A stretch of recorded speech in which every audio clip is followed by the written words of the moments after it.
सोचतानी आई कैसे जेल से बहरिया देहब कांड भले जाएम फिर भितरिया माथा संकल रहता।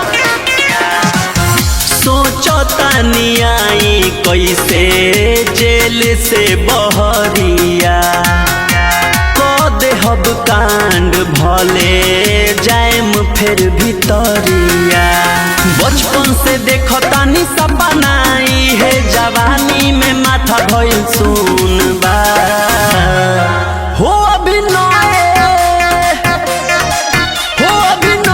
चढ़ल रंगदारी के जुनून बा देखतानी कवना के राशि में खून बा हो अभिनय चढ़ल रंगदारी के जुनून बा देखतानी कवना के राशि में खून बा।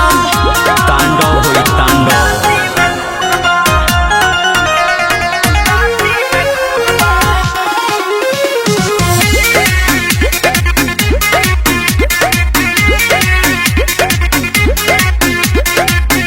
बढ़े लागल बावेरिया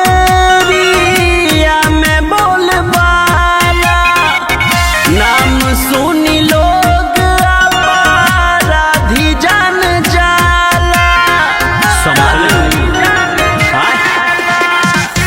बढ़े लागल बावेरिया में बोल बाला नाम सुनी लोग अपराधी जान